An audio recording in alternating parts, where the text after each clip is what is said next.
Segunda parte. El misterio de Dios. Título sexto. ¿Por qué no podemos ver el rostro de Dios? Dios es la verdad eterna, y esta verdad es la fuente más grande de luz que hace visible todo. Pero las personas alejadas de Dios viven en tinieblas por cuanto no tienen la luz de la verdad en sí mismas. Entonces, los hombres carentes de luz viven perdidos en un mundo desconocido e incierto, y en el cual todo es un misterio para ellos. Nada de lo que existe invisible y rige desde siempre a todo lo visible lo pueden percibir estos hombres, y por ello, dentro de su propio conocimiento terrenal, ignoran y rechazan todo lo invisible espiritual, como si fuese algo inexistente, debido a que para ellos es algo improbable e irreal. A partir de la premisa anterior podemos comprender que los hombres alejados de Dios tienen su esencia espiritual obscurecida. A esto se le denomina espiritualmente hablando como muerte espiritual. Por eso el hombre que desobedece a Dios, es decir, se rebela, se aleja de Él y en consecuencia está condenado a morir, pues rechazó la vida que Dios le ofrecía. Y si una persona alejada de Dios está condenada a morir, así también una persona alejada que vuelve a Dios adquiere vida. No obstante, si estos muertos, espiritualmente hablando, creen estar vivos, debido a que gozan de aliento en su naturaleza corporal hecho de carne, entonces estos seres que creen que están vivos morirían si Dios se manifestara a ellos, ya que el hombre cuya esencia espiritual es obscuridad no puede seguir existiendo ante un Dios que es luz flamante, y por tal motivo, el que ha visto a Dios muere inevitablemente porque ha sido renovado, y ya no puede existir su antiguo ser, por lo tanto no puede volver a su antigua vida o vida en pecado. Pero aquellos hombres que niegan a Dios en sus vidas, luego de haber sido renovados, solo pueden esperar una muerte eterna. Por otro lado, el cuerpo carnal no es más que la vestimenta que Dios le dio al espíritu que le compartió al hombre hecho a semejanza de Dios. Por lo tanto, es una vestimenta elaborada acorde a la silueta y perfección del espíritu. No obstante, la decadencia paulatina corporal que experimenta la carne representa la muerte terrenal dictada después por Dios como sentencia ante el delito de la desobediencia, y refleja simbólicamente cómo la corrupción del pecado conlleva poco a poco a los que la practican a un estado de deterioro total, denominado como muerte espiritual.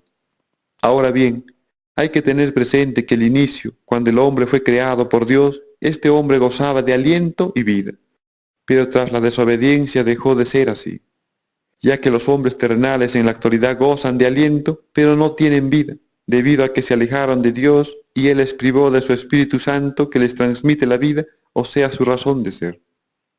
No obstante, Dios nos transmite su verdad por medio de su Espíritu Santo y con ello nos vuelve a la vida, devolviéndonos nuestra razón de ser espiritual, revelándonos con ello el misterio de su rostro, por medio de su figura original, que para todos los hombres del mundo es un verdadero enigma.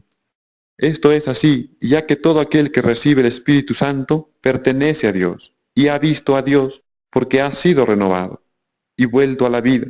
De lo contrario, ¿cómo puede alguien afirmar pertenecer a Dios si ni siquiera lo conoce y jamás lo ha visto y ha estado frente a Él? Sin embargo, en el mundo nadie tiene acceso al Espíritu Santo de Dios, porque todos viven soñando, es decir, persiguiendo sus propios sueños o planes de vida alejados de Dios en base a lo terrenal, al decidir estar en todo momento durmiendo espiritualmente, o sea, ignorando la voluntad de Dios. Y no hay más dormilón que aquel que vive en tinieblas, es decir, pecado, o sea, bajo sus propios ideales y no en los de Dios Padre. Es así que nadie puede percibir a Dios porque nadie tiene ojos para ver ni oídos para oír, mientras permanezcan absorbidos por el pecado en sus vidas. Por tanto, para llegar a Dios necesitamos buscarle fervorosamente, y buscar a Dios significa dedicarse con todo el corazón a seguir sus caminos, y seguir sus caminos significa obedecer sus mandamientos, practicando la doctrina de Jesús para santificarnos. Queda claro que si alguien quiere ver el rostro de Dios, procure agradarle, manteniendo su santidad o santificándose, al obedecer su palabra y practicando el verdadero amor en sus vidas. Practicar el verdadero amor implica hacerlo tanto para con uno mismo como para con los demás. Para con uno mismo se practica el verdadero amor autovalorándonos y respetándonos a sí mismos en el Señor, para no degradarnos y degradar con ello al Espíritu de Dios que poseemos. Asimismo, para con los demás se practique el verdadero amor, valorando y respetando a los demás en el Señor, para no degradarles y degradar con ello al Espíritu de Dios que también poseen. Entonces, ¿quiénes pueden ver a Dios? Aquellos hombres con muchas ambiciones, metas y sueños, pero en el reino de los cielos, ante los ojos de Dios. O de otro modo, aquellos hombres sin ambiciones, ni metas, ni sueños, en el reino del mundo, ante los ojos de los hombres. Dios no se esconde de nadie, sino que nadie ha querido abrir los ojos para verle espiritualmente, recibiendo el Evangelio y la verdad.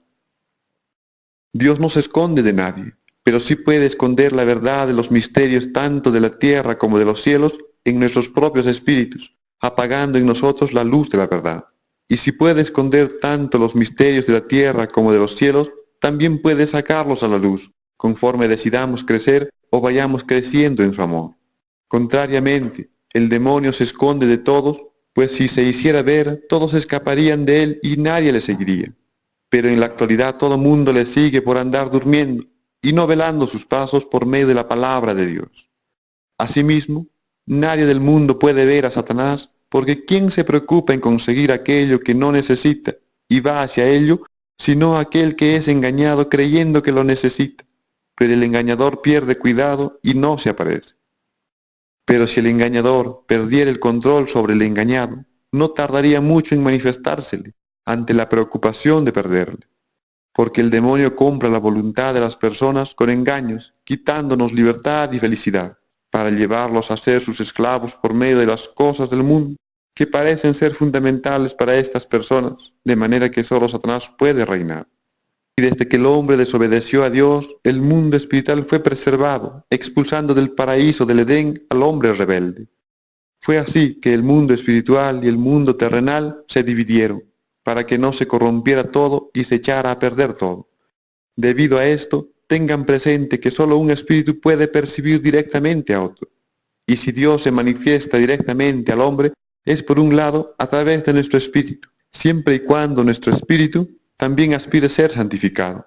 Aunque por otro lado, la decisión de manifestarse de Dios al hombre, ya sea espiritualmente como sucedió en el caso del apóstol San Pablo, o en persona como sucedía en el caso de Moisés, en que Dios le hablaba de frente y no en sueños, también depende de la voluntad de Dios. Porque a menos que Dios nos dé su aprobación, se nos manifestará y podemos verle y contemplarle de frente. Así también, en el caso de los ángeles del cielo, no pueden tener acceso a este mundo de manera visible, a menos que sea Dios quien lo autorice, y los envíe para realizar algún encargo en especial. Algunos misterios importantes que dilucidar son, primero, todo aquel que esté frente a frente ante Dios, ya sea terrenal o espiritualmente, experimentará también una grandiosa transfiguración de su rostro, así como un trozo de vidrio que brilla en las tinieblas ante alguna fuente de luz que lo ilumina, o como ante la realidad de añadir combustible a la hoguera que se está apagando. Este volverá a arder y hasta con más fuerza o intensidad. Segundo, cuando uno está frente a la gloria de Dios o ante cualesquiera de los de su reino, ya sea en sueños o en la realidad, se ofuscan nuestros ojos y caemos al piso, como si un enorme peso estuviera sobre nosotros, y no hallamos fuerzas para levantarnos. Esto sucede debido a que nuestros ojos espirituales nunca han visto la luz espiritual y el peso de nuestros delitos, dada una vida en pecado, y que están en nuestra conciencia, aplastan a nuestro espíritu ante la luz de la verdad. Hay que tener presente que una cosa son los ojos corporales y otra muy distinta los espirituales. Por ejemplo, así como alguien que siempre estuvo en la oscuridad y que observa por primera vez la luz del día, se ve movido a cerrar sus ojos porque nunca ha estado acostumbrado a recibir tal luminosidad, así también nuestros ojos espirituales no podrán ver la luz de Dios si nunca les hemos preparado para ello. De un modo alegórico diré, que nunca veremos qué tan enorme, hermoso y grandioso es el mar si nos ponemos a contemplarlo estando en completa oscuridad. Así también nadie podrá contemplar qué tan enorme, hermosa y grandiosa es la gloria de Dios si se vive en las tinieblas de la incredulidad, por causa del mundo que confunde nuestras convicciones en el Señor.